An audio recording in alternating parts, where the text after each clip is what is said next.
नमस्कार विद्यार्थी मित्र हो. मॅथ्स क्लासरूम मध्ये आपणा सर्वांचं मनपूर्वक स्वागत. मी डीजे वाघ, श्री वसंतराव जयवंतराव देशमुख हायस्कूल कोल्हापूर. आज आपण 7th मॅथ्स मधील 8th chapter algebraic expressions and operations on them continue करीत आहोत. आजच्या या व्हिडिओमध्ये प्रॅक्टिस सेट 35 ज्या अंतर्गत अल्जेब्रिक एक्सप्रेशनचं मल्टिप्लिकेशन कशा पद्धतीने केलं जातं याविषयी अधिक माहिती जाणून घेऊ. So let's get started.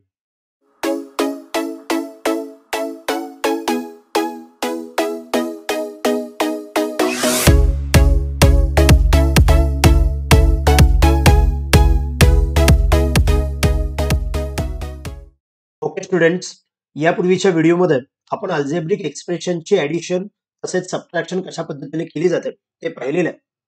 Addition अथवा सबट्रॅक्शन करत असताना लाईक टर्म्स असणं खूप महत्वाचं आहे.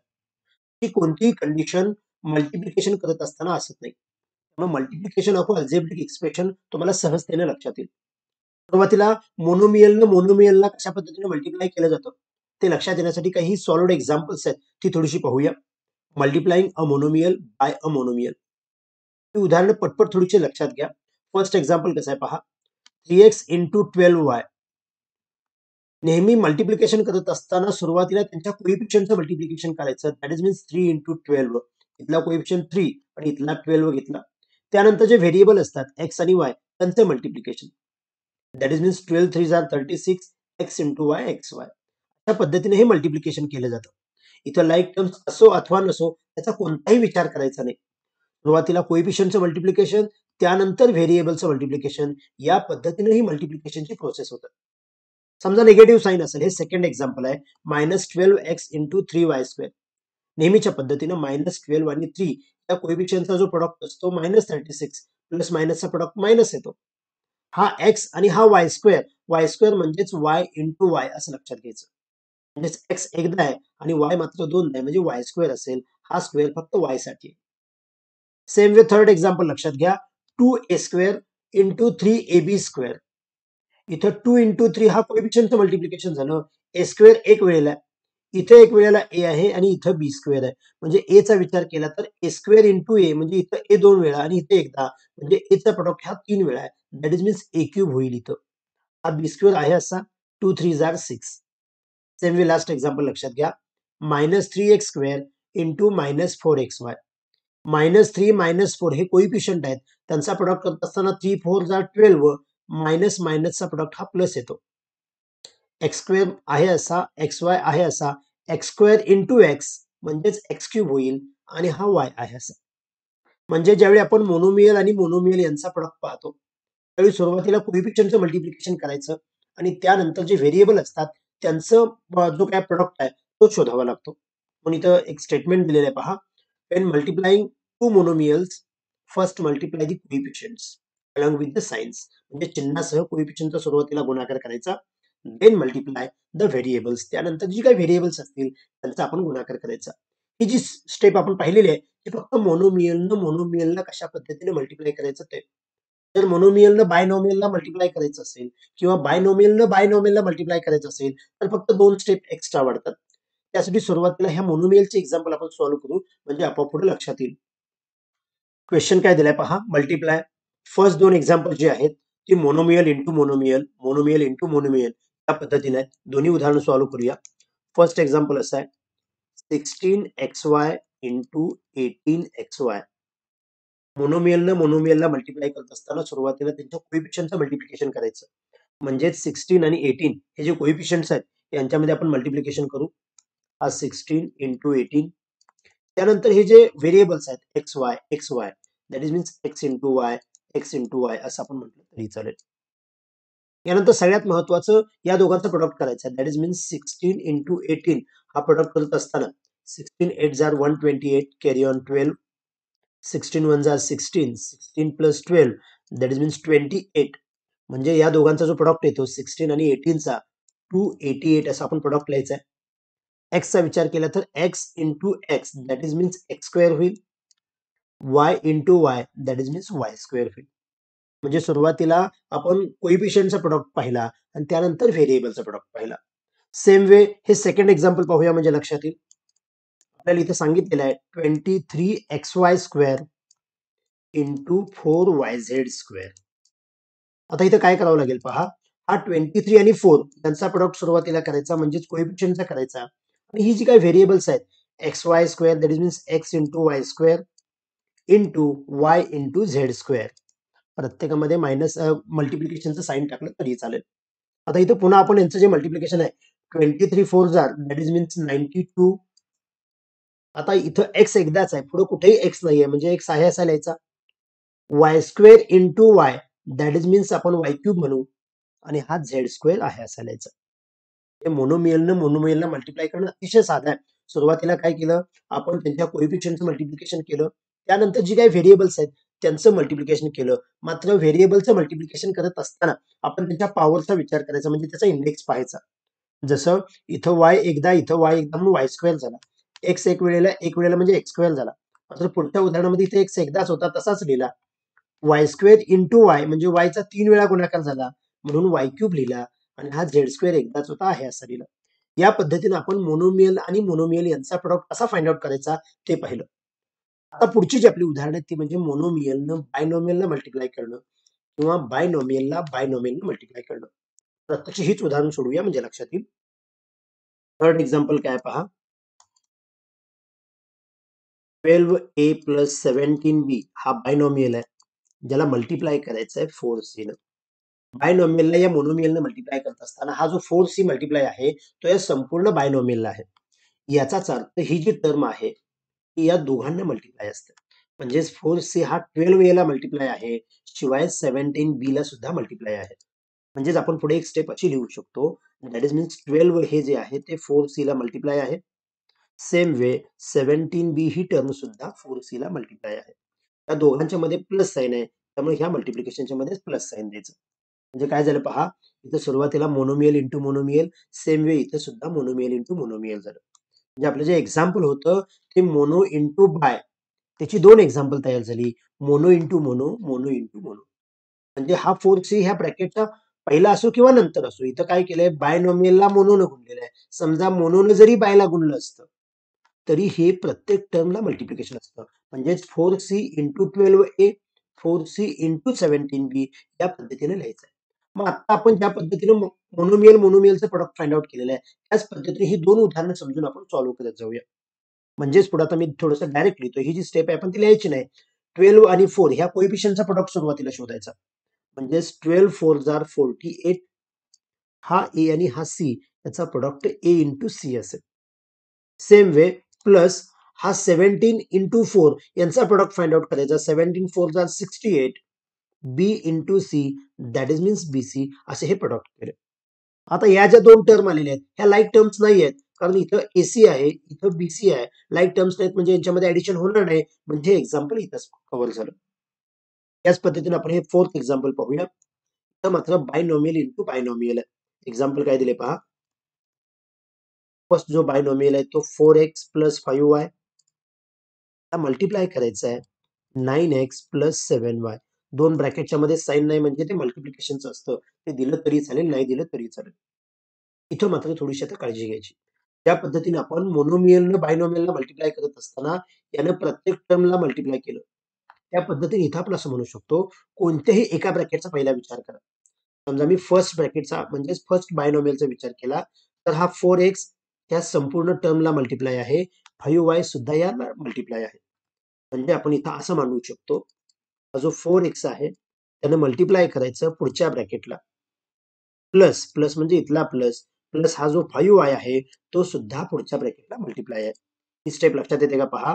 4x आणि 5y हे सेपरेट लिहिलं आणि हा ब्रॅकेट दोनदा लिहायचा. आपण पहिलाच ब्रॅकेट जो आपण सेपरेट केला याच्याऐवजी जर सेकंड ब्रॅकेट सेपरेट केला असता म्हणजे 9x आणि फर्स्ट ब्रॅकेट पुन्हा इथला जो आहे 7y आणि सेकंड ब्रॅकेट तरी चालतं. आता आपण फक्त काय केलंय हा 4x जो आहे तो या संपूर्ण ब्रॅकेटला मल्टिप्लाय आहे. संपूर्ण ब्रॅकेटला म्हणजेच 9x प्लस 7y ला. सेम वे 5y सुद्धा त्यालाच मल्टिप्लाय आहे 9x प्लस 7y. म्हणजे आता इथे हे जे एक्झाम्पल तयार झालं हे monomial into binomial, monomial into binomial. म्हणजे हे तर पुन्हा कसं झालं बघा, बायनोमियल इंटू बायनोमियल होता त्याचा mono into bi, mono into bi. परंतु मोनो इंटू बाय आपण आता पाहिलेलं आहे, ह्यातली प्रत्येक टर्म प्रत्येकाला मल्टिप्लाय असते. म्हणजे त्या नियमानुसार हा 4x या दोघांना मल्टिप्लाय असेल 5y सुद्धा या दोघांना मल्टिप्लाय असेल. म्हणजे आपण पुढे अशी स्टेप लिहू शकतो. हा जो 4x आहे तो सुरुवातीला 9x ला मल्टिप्लाय, पुन्हा इथलं प्लस साइन 7y जवळचं, पुन्हा हा 4x 7y ला मल्टिप्लाय. या पद्धतीने 4x न दोघांना मल्टिप्लाय केलं. सेम वे 5y सुद्धा या दोघांना मल्टिप्लाय असतो. दॅट इज मीन्स 5y हा प्लस इथला आहे असा आणि इथला या दोघांचा इंटू 9x आणि पुन्हा प्लस लिहून 5y हा 7y ला मल्टिप्लाय येतो. म्हणजे इथं जर आता तुम्ही हे एक्झाम्पल ऑब्झर्व केलं तर इथं mono into mono, mono into mono, sorry इथं प्लस साइन आलेलं, इथं मल्टिप्लिकेशनचं साइन हवं. Mono into mono, mono into mono. म्हणजे काय झालं पहा, बायनॉमियल इंटू बायनॉमियल होतं, त्याची 2 उदाहरणं तयार झाली. म्हणजे mono into bi, mono into bi आणि पुन्हा मोनोमियल इंटू मोनोमियलची अशी 4 एक्झाम्पल झाली. जसं मोनोबायची 2 एक्झाम्पल झाली, तशी बाय बायची केल्यानंतर मोनो इंटू मोनोची 4 एक्झाम्पल छोटी या पद्धतीने उदाहरणं तयार झालेली आहेत. हा गुणाकार आपल्याला माहित आहे, कोएफिशियंटचा प्रोडक्ट सेपरेट आणि व्हेरिएबलचा प्रोडक्ट सेपरेट. त्या पद्धतीने आपण जर हे पुढे सॉल्व्ह करत गेलो, 4 9s are 36 x into x that is means x square. पुन्हा प्लस साइन आहे. 4 7s are 28 x into y that is means xy. त्यानंतर हा प्लस साइन आहे असं 5 into 9 45 y into x, yx म्हणा अथवा xy म्हणा, क्रमाने लिहिलेलं चांगलं कारण त्याचा उपयोग पुढे होतो. Same way plus 5 into 7 35 y into y that is means y square. आता इथं या ज्या 2 टर्म आलेल्या होत्या या अगोदरच्या एक्झाम्पल मध्ये, तिथं कुठेही लाईक टर्म्स नव्हत्या. मात्र आता इथे ह्या ज्या 4 टर्म आलेल्या आहेत, ह्या ज्या मिडल 2 टर्म आहेत त्या लाईक टर्म्स आहेत. XY सेम आहे. मग लाईक टर्म्स असतील तर त्याच्यामध्ये आपण ऍडिशन आणि सबट्रॅक्शन करतो. म्हणजेच ह्या दोघांमध्ये ऍडिशन होऊ शकते. म्हणजे ज्यांची ऍडिशन करत असताना XY ची ऍडिशन करणार आणि XY फक्त लिहिणार. म्हणजेच पुढे हे एक्झाम्पल लिहित असताना आपण अशा पद्धतीने लिहू, 36x² हा 28 आणि 45 जो आहे त्यामध्ये जर आपण ऍडिशन केली, 8 + 5 13 carry on 1 4 + 3 7 that is means 73 होईल आणि हा XY तसाच असेल. आणि हा लास्ट जी टर्म आहे प्लस 35y² हे आहे असं लिहायचं. ही जी शेवटी 2 उदाहरणं पाहिली म्हणजेच मोनोमियल इंटू बायनॉमियल किंवा बायनॉमियल इंटू बायनॉमियल हे खूप महत्वाचे. प्रत्यक्ष या प्रकारावर आधारित एक वर्ड एक्झाम्पल पाहूया, म्हणजे पुन्हा एकदा याचा सराव होईल. क्वेश्चन काय आहे पहा. A rectangle is 8x + 5 centimetre long and 5x + 3 centimetre broad, find its area. काय रेक्टँगलची लेंथ आणि ब्रीथ दिलेली आहे आणि आपल्याला त्याचा एरिया विचारलेला आहे. आपण आपल्या सोयीसाठी थोडासा एक रेक्टँगलची रफ फिगर घेऊया. आपण रेक्टँगल काढत असताना कोणत्याही मापाने आपण एक रेक्टँगल काढून घेऊ. ज्या रेक्टँगलची लेंथ आणि ब्रीथ जी त्यांनी दिलेली आहे ती थोडीशी लिहून घेऊया. ही जी लेंथ आहे ती 8x + 5 सेंटीमीटर आहे आणि ही जी ब्रीथ आहे ती म्हणजेच 5x + 3 सेंटीमीटर आहे. या गोष्टी आपण सुरुवातीला जरा लिहूया. हिअर ही लेंथ आहे ती म्हणजेच 8x + 5. युनिट देत असताना हा बायनॉमियल असल्यामुळे याला ब्रॅकेट देऊया. सेम वे जी ब्रीथ आहे ती म्हणजेच 5x + 3 सेंटीमीटर आहे. आणि आपल्याला असं विचारलंय फाइंड इट्स एरिया, म्हणजे या रेक्टँगलचा एरिया विचारलेला आहे. आपण यापूर्वी फॉर्म्युला शिकलेला आहे. एरिया ऑफ रेक्टँगल, रेक्टँगलचा एरिया काढत असताना आपण लेंथ आणि ब्रीथ यांचा प्रोडक्ट फाइंड आउट करतो, म्हणजे मल्टिप्लिकेशन करतो. That is means length into breadth. लांबी रुंदीचा गुणाकार केला की रेक्टँगलचा एरिया मिळतो. परंतु आपल्याला इथे लांबी रुंदी प्रत्यक्ष अंकांच्या ऐवजी अल्जेब्रिक एक्सप्रेशनच्या टर्म्स मध्ये दिलेली आहे. तर तीच आपण इथे लांबी रुंदी लिहायचं आहे, कारण आता आपण अल्जेब्रिक एक्सप्रेशनचा प्रोडक्ट कसा फाइंड आउट करायचा ते पाहिलेलं आहे. म्हणून त्यावर आधारित हे ऍप्लिकेशन बेस्ड एक्झाम्पल आहे. आता जी लेंथ आणि ब्रीथ दिलेली आहे ती लिहून घेऊया. आपल्याला जी लेंथ सांगितलेली आहे ती 8x + 5 आणि जी ब्रीथ सांगितलेली आहे ती 5x + 3. या दोघांचं जे काही मल्टिप्लिकेशन असेल तो म्हणजेच त्या रेक्टँगलचा एरिया असेल. म्हणजे इथं जो आता हा मल्टिप्लिकेशन आलं ते म्हणजेच बायनॉमियल इंटू बायनॉमियल. मग ह्या 8x न ह्या संपूर्ण ब्रॅकेटला मल्टिप्लाय करायचं. सेम वे 5 न संपूर्ण ब्रॅकेटला मल्टिप्लाय करायचं. अदरवाइज ह्या 5x न संपूर्ण ब्रॅकेट, 3 न संपूर्ण ब्रॅकेट कोणत्याही एका कंसामध्ये आपण सेपरेट करायचं. म्हणजेच काय होईल पहा, मी थोडंसं पुन्हा लिहितो इथं. 8x इंटू हा संपूर्ण पुढचा ब्रॅकेट म्हणजेच 5x + 3 प्लस हा जो 5 आहे त्यानं मल्टिप्लाय करायचं 5x प्लस 3 ला. म्हणजे हे एक्झाम्पल कसं तयार झालं पहा. बायनॉमियल इंटू बायनॉमियल होता, त्याचा monomial into binomial, monomial into binomial. हे असं लिहिण्याच्या ऐवजी पुन्हा एकदा सांगतोय, हा 5x इंटू हा ब्रॅकेट प्लस 3 इंटू हा ब्रॅकेट केला तरी चालेल. मग आता हा मोनो इंटू बाय जो आलेला आहे, याचा अर्थ असा होतो की हा 8x जो आहे तो या ब्रॅकेटला म्हणजेच ब्रॅकेट मधल्या प्रत्येक टर्मला मल्टिप्लाय आहे. सेम वे 5 जो आहे तो सुद्धा यातल्या प्रत्येक टर्मला मल्टिप्लाय आहे. म्हणजे पुढची स्टेप अशी होईल 8x into 5x, 8x into 3, 5 into 5x, 5 into 3 या पद्धतीने आपण ती स्टेप मांडून घेऊया. म्हणजेच काय होतंय पहा 8x इंटू 5x, इथलं प्लस साइन आहे 8x इंटू 3 प्लस हा 5 इंटू 5x प्लस 5 इंटू 3. म्हणजेच इथं मोनोमियल इंटू मोनोमियलची 4 एक्झाम्पल तयार होतील. हे प्रोडक्ट, हा तिसरा आणि हा चौथा. मग हे जे प्रोडक्ट आहेत याला आपण प्रेफरन्स देऊया. म्हणजे हे प्रोडक्ट आपण जे काय आहेत ते सुरुवातीला करून घेऊ. मोनोमियल इंटू मोनोमियल करत असताना आपण काय करतो, कोएफिशियंटचा प्रोडक्ट सुरुवातीला लिहितो. 8 5 are 40 x into x x square होईल. 8 3 आर 24 x हा फक्त एकदाच आहे, याचं साइन हे प्लस असेल. सेम वे पुढचं प्लस साइन 5 5 आर 25 आणि हा एक्स आहे असा होईल आणि लास्ट प्रोडक्ट जो आहे तो 5 3 आर 15. आता या ज्या 4 टर्म मिळालेल्या आहेत यामध्ये ह्या ज्या मिडल 2 टर्म आहेत त्या लाईक टर्म्स आहेत. मग लाईक टर्म मध्ये आपण ऍडिशन किंवा सबट्रॅक्शन करतो. म्हणजेच याच्यामध्ये जर ऍडिशन केली तर पुढे कसं लिहिता येईल आपल्याला, हा 40 एक्स स्क्वेअर आहे असा 24 प्लस 25 दॅट इज मीन्स 49 होईल आणि एक्स आहे असं राहील प्लस 15. आता इथून पुढे ऍडिशन होणार नाही म्हणजे हा त्याचा एरिया झाला. मात्र जर त्याच्या साईड सेंटीमीटर मध्ये असतील तर आपण जो एरिया लिहितो तो स्क्वेअर सेंटीमीटर म्हणजे त्याला युनिट देणं खूप महत्वाचं आहे. म्हणजे ज्या रेक्टँगलची लेंथ 8x प्लस 5 सेंटीमीटर आणि ब्रीथ 5x प्लस 3 सेंटीमीटर आहे, त्याचा एरिया फाइंड आउट करत असताना लेंथ इंटू ब्रीथ हा फॉर्म्युला वापरला आणि बायनॉमियल इंटू बायनॉमियलची जी काही स्टेप आहे त्या पद्धतीनुसार आपण त्याचा प्रोडक्ट फाइंड आउट केला आणि याचं हे जे काही मल्टिप्लिकेशन आलेलं आहे म्हणजे हा जो प्रोडक्ट आलेला आहे तो म्हणजेच त्या रेक्टँगलचा एरिया असेल म्हणून त्याला जे युनिट दिलेलं आहे एरिया असल्यामुळे स्क्वेअर सेंटीमीटर दिलं. तर या पद्धतीने या व्हिडिओमध्ये आपण अल्जेब्रिक एक्सप्रेशनचं मल्टिप्लिकेशन कशा पद्धतीने केलं जातं ते पाहिलेलं आहे.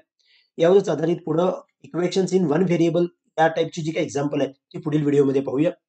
हा व्हिडिओ आवडला असेल तर लाईक करा, इयत्ता 7वीच्या जास्तीत जास्त विद्यार्थ्यांच्यापर्यंत शेअर करा आणि चॅनल सबस्क्राईब करायचा राहिला असेल तर आठवणीने सबस्क्राईब करा. थँक्यू.